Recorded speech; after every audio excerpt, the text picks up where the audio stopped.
Bueno, aunque ya nos han trasladado pues un poco ese espíritu con el que empieza 2026, son muchos los desafíos. Bueno, habéis escuchado las empresas, ¿no?, que se han visto afectadas. Ha habido malware, ha habido alguien que estaba rondando por nuestros sistemas sin darnos cuenta. Hay también cuestiones de gobernanza. Son muchos los aspectos que ahora mismo en materia de ciberseguridad debemos abordar un abordaje integral, Pablo, que ya trasciende la tecnología, ¿no? Sí, nosotros representamos una parte de los actores que tienen que contribuir, ¿no?, a mejorar la protección, pero como decía Pablo, ¿no?, anteriormente, pues son procesos, sistemas o tecnologías y personas. Todos esos ámbitos se tienen que tratar de una manera equilibrada, ¿no? Entonces, en este aspecto, nosotros contribuimos en la parte de proporcionar soluciones tecnológicas que simplifiquen los procesos, que ahorren costes y que permitan que los negocios o los servicios sean más ágiles, ¿no? Una de las cosas que estamos viendo, que es un mayor reto, está ligado con la inteligencia artificial, y luego comentaremos, ¿no? El coste de los ataques se está reduciendo. Por ejemplo, el ataque que ha mencionado, que decía Gonzalo, posiblemente habrá sido aleatorio, ¿no? No han elegido particularmente a Sanxenxo por algún motivo, sino porque ha sido, pues les ha tocado. ¿Por qué se pueden permitir hacer un ataque de ese tipo no dirigido, que no sabes si vas a tener éxito o no, porque no has preparado nada? Realmente, precisamente porque les sale prácticamente gratis hacerlo, ¿no? Entonces es una de las tendencias que hay ahora, que el uso de la propia tecnología está haciendo que el coste para los adversarios sea cada vez más bajo. Entonces les sale rentable probar, aunque dedican algunos recursos para eso, ¿no? Ese es uno de los retos. Gonzalo, ya ha abierto, Pablo, el camino, ¿no?, de la IA. Es el que está ahora mismo marcando estrategias de defensa, estrategias de aprendizaje, el propio escenario de ciberamenazas.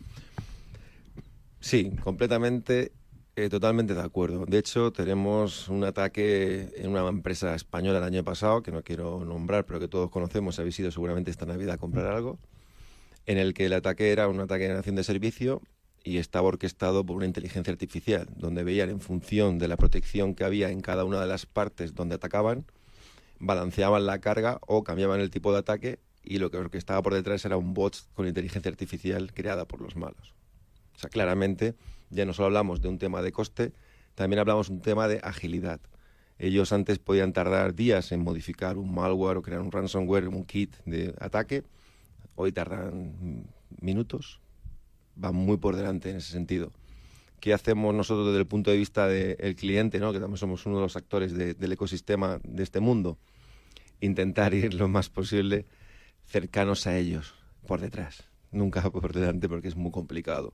De esa misma manera, igual que ellos utilizan la inteligencia artificial para atacar de esta forma, nosotros la usamos para defendernos de manera proactiva, casi con los mismos mecanismos que ellos utilizan, pero de forma defensiva, a nivel mejorando detección, mejorando reacción y mejorando la parte de protección. Pablo. No, y ahí en esa parte de protección yo entiendo que, Pablo, las soluciones vuestras ayudan un poco a los clientes a que esa reacción sea más rápida, que tengas una explicación también para los operadores de seguridad, que al final son esa gente que tenemos todos en los SOCs operando la seguridad, y que si tienen que hacer un análisis de un ataque, pues pueden tardar 15, 20 minutos, dependiendo de la experiencia de la persona, que igual ahora con la inteligencia artificial se acelera mucho esa respuesta, ¿verdad? Sí, yo creo que es una tendencia en la industria. Es verdad que dependiendo del volumen de la empresa y la capacidad de inversión, pues está también un poco la robustez y la amplitud de las soluciones, ¿no? Pero yo creo que está claro que todos estamos aprovechando inteligencia artificial como una herramienta que permita, pues, acelerar los procesos de análisis, ser más centeros en el análisis, ¿no? Tener más garantías de que la decisión que estamos tomando es la correcta porque la información es cierta, y luego ligarlo con una automatización lo más amplia posible. O sea, escalar a los equipos precisamente con eso. Hay procesos que se pueden hacer de manera automática porque ya tengo confianza en que la fuente de la información es válida, la alerta es certera y el proceso de remediación lo tengo identificado. Entonces, tratar de hacerlo, lo que decía Gonzalo, ir lo más rápido posible, aunque vayas en ocasiones por detrás, pero intentar responder de la manera más rápida. La tecnología te ayuda precisamente eso, a escalar, ¿no? El que no tenga que haber una persona tomando determinadas decisiones o realizando determinados análisis, dependiendo de la situación, ¿vale? Está claro que todo se basa en ir ganando confianza en eso, en la delegación de esas decisiones en esos procesos, ¿no? Pero la tecnología está ahí, nosotros la tenemos, hay otros fabricantes que también lo tienen. Al final, lo bueno que tiene la industria es que aprovecha la tecnología de una manera rápida. Es cierto que depende de la capacidad de inversión, los recursos, el capital, que al final esto requiere, pues ya sabemos todo lo que las chips de Nvidia y todo eso, ¿no? Hay que hacer inversiones multimillonarias para conseguir tener algo que dé escala, ¿no? Pero sí, estamos todos en esa. Yo creo que es la parte optimista, positiva, ¿no? De que al final la tecnología está disponible para todos y nosotros la utilizamos para el bien. Mónica. Yo creo que ese es un mensaje muy potente, ¿no? Porque estabais explicando que el objetivo es intentar ir lo más cerca posible de los malos, ¿no? Pero sabiendo que lamentablemente vamos a estar ese pasito por detrás, ¿no? Pero al mismo tiempo tenemos esta tecnología y podemos aprovecharla para ir de una manera más rápida, más ágil. Y yo os quería preguntar, Pablo, Gonzalo, cómo aprovecharla bien, ¿no? Porque es verdad que tenemos mucha tecnología y a veces yo creo que las empresas están un poco perdidas, ¿no? Os necesitan para saber realmente qué tecnología es la mejor para ellos, adaptado a sus necesidades concretas, que también van variando con el tiempo, ¿no? No solamente si la empresa es más grande o más pequeña o depende del sector. ¿Cómo les ayudáis en este sentido? Decir, vale, tenemos todo esto y para vosotros esto es lo ideal.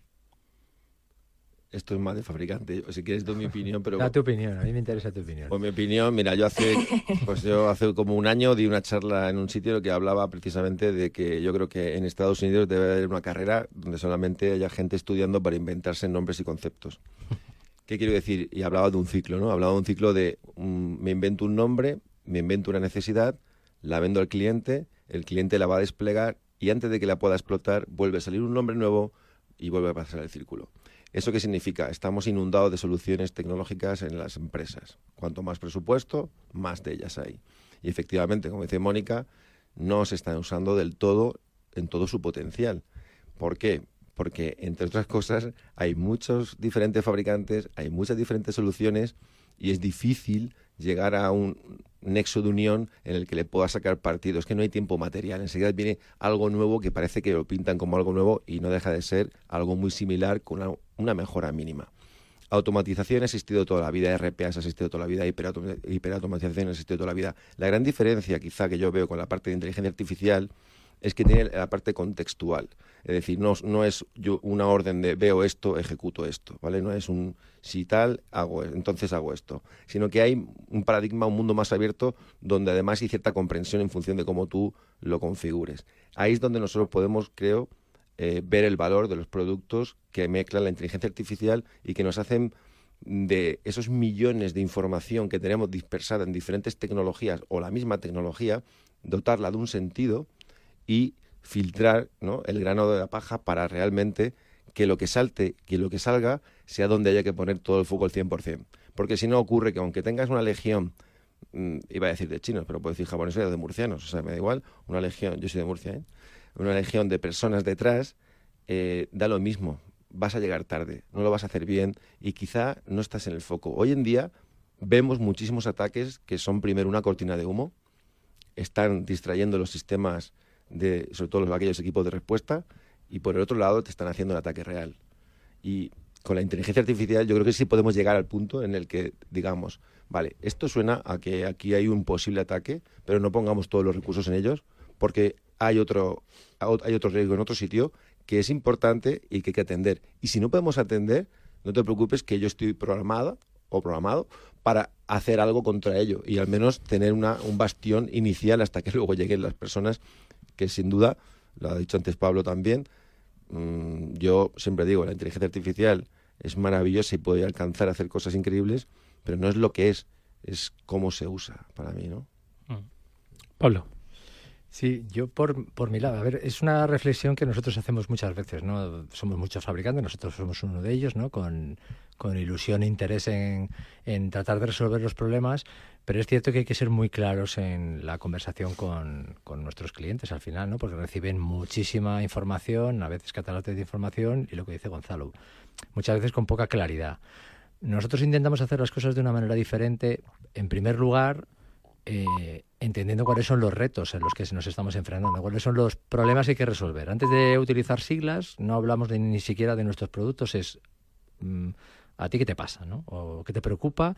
¿O hemos estado con una empresa como la tuya, de tu mismo sector o de tu misma geografía, que le preocupaba esto, esto y esto? ¿Compartes tú estas preocupaciones? Identificar un poco, antes de empezar a hablar de siglas y productos, identificar eso. Y luego después intentar encontrar cuál es el beneficio para tu organización, tanto desde el punto de vista de reducción de riesgos, que es muy importante, desde el punto de vista de reducción de costes, fundamental ahora y siempre, pero cada vez más, ¿no? Y luego cómo puede ayudarte esto a que tu negocio sea más ágil o sea más amplio, puedas alcanzar nuevos clientes, puedas lanzar nuevas líneas de producto, basado todo en una relación con el negocio, ¿no? No tanto hablar de producto ni de categorías, es, oye, pues a lo mejor hay cosas que no necesitas ahora o hay cosas que sí necesitas, pero hablemos de problemas de negocio, retos, problemas tecnológicos, riesgos, y a partir de ahí desarrollamos el discurso, ¿no? Después, un esfuerzo que estamos haciendo muchos fabricantes, y nosotros creo que lo estamos haciendo muy bien, es tratar de dar soluciones que se vayan complementando. Tienes un núcleo central de solución y a partir de ahí vas añadiendo piezas de una manera sencilla que se integran y se habilitan precisamente para conseguir sacarle más partido al conjunto, ¿no? No tener que utilizar otra consola de gestión, no tener que entrenar a la gente en una tecnología diferente, sino que son módulos que se van añadiendo, ¿no? Hacer una plataforma, digamos, que no va a solucionar todo, pero sí que permite ir haciendo un crecimiento gradual de los casos de uso que voy cubriendo, ¿no? Y ir por ahí, un poco simplificar, racionalizar, ¿vale?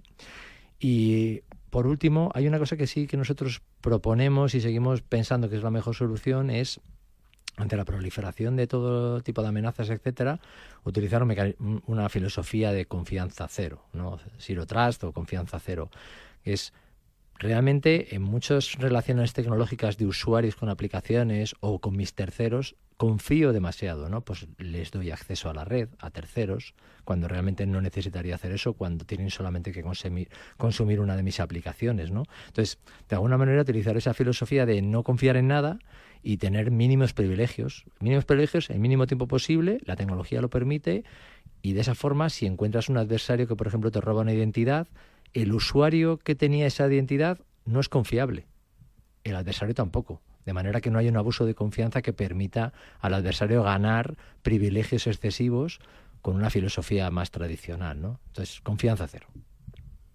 Que en esa parte de confianza cero, para mí una de las ventajas que tienen en general todas las soluciones que basan esa confianza cero y que publica solo una aplicación o solo el acceso al que necesitas, es que además eso le acompaña al usuario allá donde esté. Es decir, si se conecta con el portátil o se conecta con el móvil, esa confianza y esa seguridad se la dais ahí donde lo esté utilizando. Claro, por supuesto. O sea, al final todo el mundo, ahora mismo el puesto de trabajo es líquido, ¿no? No está en ningún sitio. O sea, el puesto de trabajo es realmente donde permite, dónde está tu productividad, que puede estar en cualquier lugar, ¿no? Y desde cualquier dispositivo.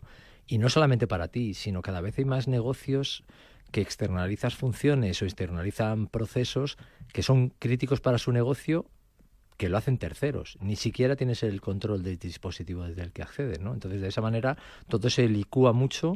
Tiene que ser una solución que permita que realmente esté ligado más a la identidad, ¿no? Quién es el usuario, pero sin confiar en exceso, porque sea un usuario, oye, este usuario lo conozco. No confíes tampoco, estás constantemente monitorizando y analizando el comportamiento de ese usuario, el uso de qué aplicaciones, el acceso a qué información, y en función de múltiples parámetros vas adaptando políticas que te permiten tomar decisiones en tiempo real de decir, oye, este usuario está empezando a tener un comportamiento sospechoso, inusual.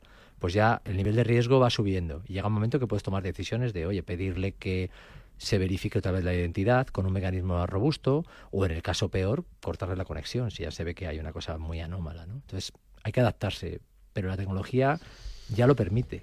La nuestra lo permite, hay otros fabricantes que también lo permiten, pero hay que exigir eso a la industria, ¿no? Que permita adaptarse al uso real de los... Yo creo que estos ayuntamientos que hemos hablado antes no tienen la tecnología esa, ¿eh? Posiblemente no lo tengan y deberían, o sea, estamos... De llamarte, ¿no? ¿Eh? Deberían de llamarte, ¿verdad? No digo que me llamen a mí, pero de alguna manera que busquen un socio. Pero hacer un pliego en el cual los inviten. Claro, en el fondo una cosa es, hay mecanismos para hacer más accesible, o sea, lo que tenemos que intentar es que las tecnologías que todos proponemos, y nosotros hacemos también esa filosofía también de ser sensibles a que no todo el mundo tiene todos los recursos, el mismo nivel de recursos para defenderse. Entonces, también es cierto que el nivel de complejidad de la solución que requieres pues está también adaptada a la criticidad de tu negocio, a la complejidad de tus sistemas, etcétera, ¿no? Entonces, nosotros proponemos que tengan también socios, o sea, no solamente nosotros, sino que se asocien con empresas que le pueden prestar servicios locales, servicios quizá pues servicios gestionados por un tercero, ¿no? A alguien que permite una economía de escala, de poder servir a muchos clientes, y entonces hace más barato el que una empresa con recursos más limitados pueda tener también la misma tecnología, ¿no? Eso es lo que estamos también proponiendo nosotros. Aquí se abre otro melón y es curioso, ¿no? Cómo la normativa obliga, y hablamos de DORA, NIS2 o cualquier otra NS, pero no te dota de dinero para cumplir con ella. Es decir, tú tienes que tener estos mínimos de requisitos de seguridad para poder trabajar en un ecosistema digital seguro, transparente, gobernable. Y tú tienes, no sé, Gráficas Mariano. Y Gráficas Mariano, me lo imagino yo, soy el dueño y digo, que yo tengo que gastarme ¿cuánto dinero? O sea, yo no soy una entidad financiera, yo no soy una mediana empresa, ni soy una gran empresa. No, es que o cumples o no puedes seguir trabajando con estos contratos, ¿no? Paradójicamente nos obligan a cosas, pero nadie nos ayuda a poder conseguirlas. Oye, en ese sentido, ¿no creéis que la IA puede, como se dice, siempre es un poco manido, ¿no?, democratizar el acceso a la ciberseguridad? Quizás abarate esos costes y a Gráficas Mariano a través de aplicaciones pueda estar un poco más protegido sin cumplir. Como filosofía debería ser así. La realidad es que la IA es súper cara a día de hoy. Igual mañana es barata. En su día el cloud computing era muy caro, el smartphone era muy caro, ¿no? Si cogemos todas las revoluciones tecnológicas, ha habido una curva inicial muy, muy costosa y luego ha ido abaratándose. A día de hoy todavía no hay ninguna empresa de inteligencia artificial que esté sacando rendimiento económico, o sea, que tenga números positivos. O sea, está en deuda. Incluso los clientes que usan la IA, casi todos los pilotos de proyectos que han estado haciendo han sido proyectos que creo que no han conseguido los objetivos que se buscaban. Pero bueno, no quiero que derivemos esto hacia una cuestión de coste, inversión y capacidad, sino de desarrollo. Y quiero seguir en el terreno de la IA.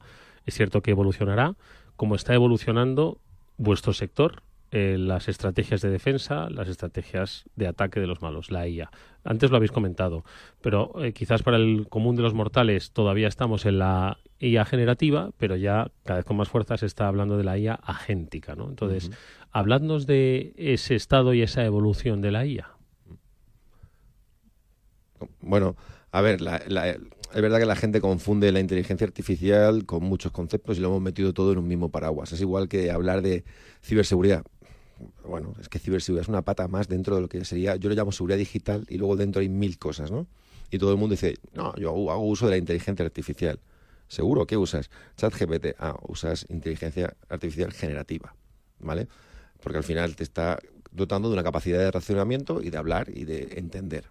La parte agéntica es la que es capaz, y la que además es una obsesión que tiene Sam Altman, de crear agentes de copilotos tuyos al lado tuyo, como si fuesen tú por la mañana, al mediodía y por la noche, que vayan contigo y que puedan decidir incluso en tiempo real. Hay un proyecto secreto, que claro, si lo sé yo no será tan secreto, que está haciendo esta gente, que es un dispositivo para poder llevar cerca, todavía se está investigando qué tipo de hardware o cómo se va a hacer, para que podamos, imagínate, llegar incluso al nivel de voy al médico, el médico me está recomendando una serie de cosas, me está enseñando una serie de informes, y por el pinganillo, o por la gafa, o por no sé, es que ya me imagino la lentilla, ¿sabes? Ya me imagino cualquier cosa, y esto ya sabéis que luego la ciencia ficción es real, te está dando la información, en este caso imagínate, pues ChatGPT o Cloud, quien sea, diciéndote, quizá ese indicador no es como dice el médico, o quizá no, o pregúntale esto otro, o es decir, vamos a tener como una especie de clon nuestro,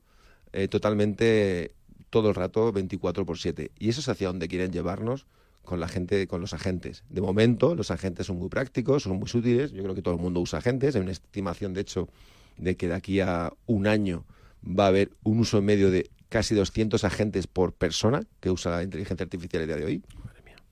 Yo tendré ya como unos 20 o 30, o sea, en fin, así, y hace tiempo que los tengo. Y bueno, para lo que yo los programo y los creo me va muy bien. pero luego ya llevar eso a otro nivel es difícil y complicado. Yo, por ejemplo, me tengo clonado, me he clonado yo a mí mismo, por si algún día, pues no sé, me puedo prejubilar y que trabaje por mí, ¿no? Paga seguridad social también, el otro melón. Pablo. Sí, a ver, yo creo que cuando hablamos de inteligencia artificial, que es un ámbito muy amplio, ¿no?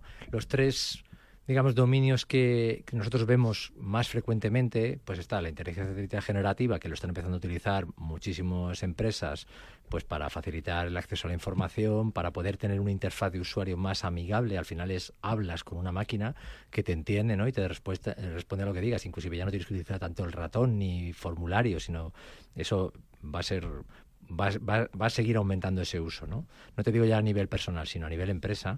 Luego están los modelos de negocio que se aprovechan de la inteligencia artificial para poder predecir y para poder tomar decisiones, que eso sería lo que llamamos modelos privados, ¿no? Al final tú con tus datos y con algún modelo que puedes crearte tú, o puedes consumir algún modelo que ya esté hecho o te hace un tercero, pues tú tomas decisiones para tu negocio, ¿vale? Previsión de demanda, por ejemplo, ¿no? Cómo está el almacén, tengo que comprar más, tengo que reponer o no, en función de múltiples parámetros, ¿no?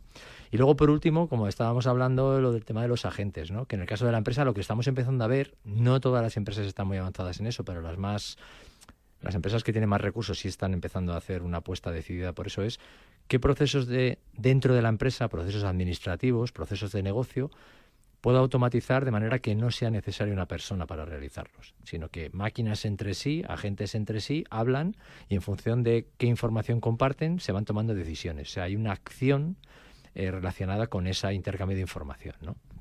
En eso va a haber un ahorro de costes enorme para las empresas. Por eso las empresas más grandes, muchas empresas españolas con las que estamos trabajando nosotros, ya están realizando proyectos de ese tipo, ¿no? ¿Vosotros tenéis orquestadores de agentes?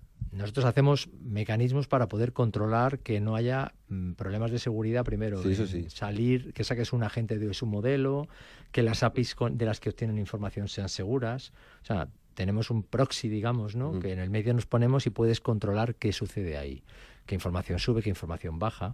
Entonces, es necesario dar una respuesta holística, ¿no? Que tengas los tres ámbitos, el ámbito generativo, el ámbito privado y el ámbito de los agentes. En los agentes va a haber un crecimiento muy grande y va a haber un apetito por soluciones que hagan que esa adopción sea segura, porque en el fondo es donde más riesgo hay. Estás delegando decisiones de acción en un elemento tecnológico, en una inteligencia artificial, porque ese es el éxito, ¿no? Cuanto más puedas delegar, más ahorro de costes tienes. Y ahí es donde está la complejidad, porque hablamos ahora, por ejemplo, mucho de inteligencia artificial generativa, que es un tráfico web, es una aplicación SaaS, ¿no? Que tú accedes, pero ¿qué ocurre con los agentes que están dentro de las aplicaciones? Eso es otro tipo de tráfico distinto que requiere otro tipo de solución tecnológica distinta, ¿no? Entonces, hemos invertido mucho nosotros en poder dar una respuesta a todo ello. Pero está claro, eso es una tendencia imparable porque hay beneficios económicos y de agilidad de procesos enorme para las empresas. O sea, lo van a adoptar seguro. Irá una ola, primero las que tengan más recursos y luego, como decía Gonzalo, se irá poco a poco democratizando, irá bajando un poco el listón, pero por ahí va a ir. Entonces, esa adopción segura tiene que abarcar los tres ámbitos. Creo, estabas justo pisándome un poco la pregunta que quería hacer, así que me viene genial toda esta explicación que estás haciendo, que además se lo quiero preguntar a Gonzalo. Al final estamos hablando de inteligencia artificial, tanto para el lado ofensivo como el lado defensivo, etcétera, etcétera, pero hay un uso que hacen todas las organizaciones de ChatGPT, Gemini, la inteligencia artificial que sea. Los usuarios a veces consciente o inconscientemente suben documentos, les preguntan sobre ellos, conectan bases de datos, etcétera. Entonces, quería preguntar un poco a Gonzalo y a Pablo que me contaran qué estrategias ven necesarias para la adopción de la IA dentro de las organizaciones. Con todo esto se enfoque desde el usuario que usa ChatGPT hasta los agentes que están consumiendo y que tienen todos estos retos. Sí, yo lo dividiría en dos partes, Pablo. Te dividiría la parte de interna, también lo decía Pablo antes, es decir, la parte de uso interno que vamos a hacer dentro de la compañía, porque es un entorno controlado, aislado, me recuerda lo tengo on-premise, no me voy a la nube, es el mismo concepto, y ahí puedes jugar más a tener cierta libertad de movimiento, siempre y cuando te asegures que el modelo no va a ir fuera. Eso es lo que te iba a decir. Eso es. Entonces, ¿qué sucede? En este caso, nosotros ya tenemos soluciones que detectan también bueno, pues lo que hablaba Pablo, ¿no? Si tienes llama a una API que no es habitual o que puede ser insegura, si, por ejemplo, el usuario está compartiendo o ha subido información de más. Hablo de uso de Copilot o de agentes internos, ¿vale? Que tú puedes tener incluso N8N con orquestación en un Kubernetes y tenerlo en tu casa local, ¿vale? Pero internamente la gente tiene creatividad y no me preocupa de momento tanto, a mí personalmente. Me preocupa cuando está el uso masivo a cualquier frontal o a cualquier IA, en este caso, pues como Kimi, China, como DeepSeek, como Cloud, como cualquiera de las famosas ChatGPT. Ahí sí me preocupa, porque ya conozco gente que tiene un agente de psicólogo, un agente para escribir post de LinkedIn, un agente para ver temas de resultados de inversiones y tal. Un agente de probabilidad estadística de fútbol, que me imagino será para hacer la quiniela. Otra gente, es decir, hay mucha gente con agentes ahora mismo. Entonces, ¿qué pasa? Que la mayor parte de la banca tiene prohibido y bloqueado el acceso desde el banco y dispositivos corporativos a la inteligencia artificial.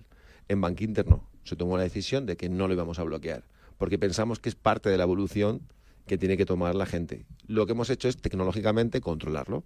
Controlamos lo que suben, controlamos lo que hacen, lo que bajan y lo que están consultando. De esta forma garantizamos que al menos la información interna, confidencial o secreta, por supuesto, nunca pueda llegar a esos modelos, pese a que te puedan decir que son súper seguros, que está en un tenant en Bélgica allí súper como si hubiese un dragón de 3 cabezas protegiendo tus datos. Bueno, en realidad nosotros no nos fiamos de eso. Y prueba de ello es cuando le hemos ido a preguntar a OpenAI o incluso la propia Microsoft y realmente no te pueden asegurar 100% que ellos tengan un control del modelo.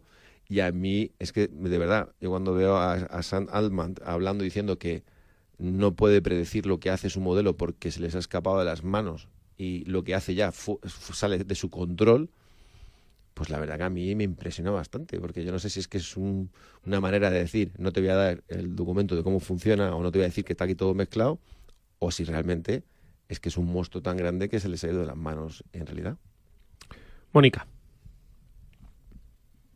Pues desde luego, es interesantísimo y estaba pensando en ese informe de Zscaler, ¿no? que habéis publicado hace poquito, creo que fue en diciembre, y hablabais precisamente de todo esto, ¿no? Que estabais comentando hace poco, la inteligencia artificial en la sombra, nuevos riesgos también legales, de cumplimiento, de seguridad, ¿no? Y la inteligencia artificial, en definitiva, como el centro de todo, ¿no? Y algo muy interesante es el propio concepto de Zero Trust, de confianza cero, que hay que redefinirlo, ¿no? De alguna manera también está suponiendo una transformación para todos, para fabricantes, para clientes, para todo el ecosistema, ¿no? Porque sí que se ha centrado en el mínimo privilegio, pero ahora hay que hacer otro enfoque, ¿no? De la mínima información, limitar no solo quién accede, sino también qué datos están disponibles. ¿Cómo está cambiando este mensaje, que no es un producto, sino que es un modelo operativo, ¿no? De no confiar por defecto, de verificar, de minimizar privilegios? ¿Cómo está cambiando, cómo va a cambiar con la inteligencia artificial? Sí. O sea, se habrá una IA Zero Trust, ¿no? Sí. Sí. A ver, en el fondo, ese es un punto muy, muy relevante, ¿no? Al final es el acceso a la información. Todo se basa en el acceso a la información, ¿no? La información es la joya de la corona, ¿no? Entonces, ¿cómo protegerlo y cómo dar el mínimo acceso necesario? Al final se basa en eso, ¿no? Primero das acceso mínimo a la infraestructura, pero ya vas un paso más allá y das acceso mínimo a la información, ¿no? Y en el fondo tienes un montón de usuarios, digamos, personas, ¿no? Usuarios profesionales de la empresa, etcétera, y luego tienes un montón de agentes, como hemos dicho, que pueden acceder también a la información. En el fondo, todo gravita un poco primero en conocer tu información, ¿no? ¿Dónde está? ¿Quién la tiene? ¿Dónde la estoy almacenando? Segundo, ¿de qué tipo es? Que para eso ayuda mucho la inteligencia artificial también, el poder analizar los documentos de manera semántica. O sea, leo un documento, entiendo qué hay ahí, y es un documento que no tiene una estructura, que no está clasificado ni categorizado, pero resulta que hay información sensible de la organización. ¿Por qué? Porque una inteligencia entrenada para ello ha leído el documento y ha entendido que hay ahí información sensible, ¿no? Entonces, ese es un muy buen punto, claro, hablando tecnológicamente, porque antes los modelos que había o bien de Machine Learning o Deep Learning iban a patrones específicos, pero no tenían la contextualidad que contaba yo al principio. Y ahora con la generativa sí que puedes enganchar ciertas patas que antes era imposible. 100%. Ese es yo creo que es lo más relevante respecto a la protección de la información en sí misma, ¿no? Entonces eso es acceso mínimo y siempre es minimizar los privilegios. Y minimizar los privilegios puede ser acceso a la infraestructura, acceso a la aplicación o acceso a la información, ¿vale? Entonces, cobra mucha importancia soluciones que descubran dónde está tu información, ¿no? El DSPM, por ejemplo. Pues ahora es una cosa que... otra sigla, perdona Gonzalo, ¿no? Pero la realidad es que es dar una vuelta de tuerca a lo que ya existía, ¿no? Que son herramientas de descubrimiento. ¿Dónde está mi información? Si la tengo en cloud, ¿en qué cloud? Si es confiable o no. Si la información luego la tengo clasificada de una manera o etiquetada para poder aplicar controles tecnológicos encima de ella, ¿no? No delegar solo en los usuarios para que hagan la clasificación de la información, ¿vale? Sino asegurarme de que el usuario tiene potestad de hacerlo, pero luego hay un mecanismo de control automático que si el usuario no lo ha hecho o se ha equivocado, se le pueda corregir, ¿vale? Con modelos que cada vez son más sofisticados, ¿vale? Y de esa manera poder aplicar controles, lo que decíamos antes, inteligencia artificial generativa. ¿Qué subo? Pues que no haya información confidencial. Yo que soy cliente de Bankinter, pues me encanta que la gente pueda ser más productiva y pueda utilizar herramientas de inteligencia artificial generativa, ChatGPT, Copilot, etcétera, para poder hacer su trabajo. Será más eficaz y será un banco más rentable y más... En la web, ¿no? Puedes consultar el Factura Bot también. Claro. Que puedes preguntarle pues, qué pasa con mis facturas de la luz y demás, y interactúa con el propio cliente. Y estamos ahora creando uno de Security Awareness, de concienciación de cara a los tanto a clientes como no clientes. Nosotros tenemos un portal de concienciación ya hace años que nos distingue mucho porque tenemos cursos gratuitos, vídeos, formaciones. Sí. Pues ahí estamos trabajando en hacer un bot donde cualquier persona del mundo, da igual que sea cliente o no, pueda preguntar y decir, oye, me he encontrado con esto, es raro, es un phishing, es un smishing, o tengo una duda sobre este correo que ha llegado, me han llamado a este número, y darle una orientación también. Y eso, pues, no hay una persona detrás, ¿no? Hay un modelo que aprende en base a nuestras guías, en base a nuestros best practice y en base a la normativa y regulación que tenemos vigente en la banca. Pablo, ¿qué más os ha llamado la atención de ese informe de tendencias de Zscaler y que es un poco el que define ese escenario de 2026? Que tú lo veías optimista, pero bueno, hay indicadores, ¿no? ¿Qué os ha llamado la atención? Sí. Bueno, yo lo veo optimista dentro de que hay un reto, o sea, no es un entorno totalmente feliz, sino simplemente como tenemos determinación y buenos recursos, pues creemos que vamos a ser capaces de... No, además yo creo que hay que enfocarlo con optimismo, porque si lo enfocas de otra manera... Todo en la vida lleva optimismo. Es así. Además, si te dedicas a las ventas, tú lo vas a ver optimistamente porque va a haber más ventas, está claro. Pero no, en general, si no eres optimista con la tecnología, tenemos un gran peligro de quedarnos atrás y quedarnos fuera. Sí, no, y luego confiar en las organizaciones. Al final hay gente con talento, con buenas intenciones, la hay también con talento y malas intenciones, pero en el fondo, digamos, el valor del lado de la defensa, donde estamos nosotros, ¿no? Pues está Gonzalo, estoy yo, estáis vosotros, ¿no? Creo que siempre puede tener un hilo de esperanza, ¿no? Hay que estar atento y hay que tener mucha determinación y luchar siempre. Entonces, ¿qué vemos? Pues la proliferación de la tecnología, en este caso inteligencia artificial, es el principal reto al que nos enfrentamos todos, porque lo cambia todo, ¿no? Lo que decíamos antes. Entender el contexto para bien y para mal, ¿no? El utilizar una herramienta que pueda hacer de manera automática un ataque extremo a extremo, como ya se ha visto, que al principio parecía una cosa teórica, pero ya sucedió en la realidad, ¿no? Entonces, eso lo cambia todo. Tenemos que combatir los ataques de inteligencia artificial con inteligencia artificial. Luego hay otros ámbitos que cada vez van a tener más impacto sobre la sociedad y sobre los procesos de negocio. Por ejemplo, toda la proliferación, que ya están ahí, pero van a tener cada vez más importancia en procesos de negocio de dispositivos IoT, sensores, ¿no? Que te van a afectar pues en tu casa, van a afectar al tráfico en una ciudad, van a afectar en infraestructuras críticas. Entonces, ¿cómo proteger la proliferación de cientos y miles de millones de dispositivos que se van creando, que lo que se busca es bajo coste, que sean ubicuos, que tengan una conectividad sencilla, pero no se mira tanto la parte de seguridad, ¿no? ¿Cómo hacer que cuando despliegas ese tipo de dispositivos igualmente aplicas confianza cero, no te fías del fabricante, el fabricante puede que tenga bugs en el código, puede que tenga hecho en hardcode las credenciales, nadie las cambia, entonces tienes que tener un mecanismo adicional, ¿no? Pues yo creo que son unos escenarios apasionantes que requieren, por supuesto, confianza, optimismo, tecnología y el trabajo de especialistas que muchas veces no, que la tónica general en materia de ciberseguridad es compartir ese conocimiento. ¿Cómo se va a hacer? El próximo día 5 de marzo en las ya famosísimas jornadas de RootedCon y en la que nosotros nos queremos sumar, como siempre, en nuestras famosísimas sorteos de entradas que tenemos gracias a los organizadores que, en este caso, Román Ramírez quiere compartir a través de, por supuesto, un concurso. Vamos a saludar a Román, venga. Y ya sabéis que nuestro concurso de entradas de la Rooted, Pablo, consiste en que nuestro amigo Román va a hacer una pregunta que siempre la hace chupada, ¿vale? La hace facilísima, ¿vale? Para que el primero que la acierte nos pueda enviar un correo electrónico a la dirección afterwork@capitalradio.es, afterwork@capitalradio.es. Va a seguir siendo igual de fácil, ¿verdad, Román? Buenas tardes.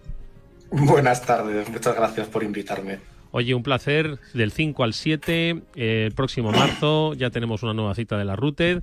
Nos gusta. Hoy tenemos poco tiempo para ver los detalles, pero bueno, en los próximos lunes vamos a tener mucho más detalle para saber qué es lo que estáis montando. Danos una aproximación. Entiendo, estabas escuchando a Gonzalo y a Pablo. Entiendo que la IA hoy va a ser protagonista en Rooted y muchas cosas más, ¿no? Absolutamente, está en todas partes y hemos tenido como 300 peticiones de charla, de las que yo creo que el 20 y tantos % tenían que ver con inteligencia artificial. Oye, y tu pregunta para ganarse una de las 4 entradas que hoy vamos a sortear para la Rooted no tendrá que ver con inteligencia artificial. No, ya sabéis que tiene que ver con ediciones pasadas y vivencias pasadas. ¿La tienes preparada, Román? Totalmente, cuando me digáis. Pues venga, adelante. Y está Pablo Vera y Gonzalo Asensio, tienen prohibido responder en directo a esa pregunta. Adelante, Román. Muy bien. Entre las actividades culturales y musicales que RootedCon viene organizando, hay una actividad muy concreta bajo un nombre muy concreto. La respuesta a la pregunta tiene que ser el sitio donde en diciembre del año pasado hicimos la primera sesión oficial del proyecto cultural y musical asociado con RootedCon. Toma ya, nada menos, ¿eh? El lugar así, en la sala de conciertos. Bueno, tú no digas nada. Bueno, pues sí. De hecho, Gonzalo estaba afirmando. Si sabéis la respuesta, afterwork@capitalradio.es. En el próximo programa desvelaremos las primeras respuestas acertadas de ese espacio en el que, bueno, pues... Le van a preguntar a ChatGPT seguro.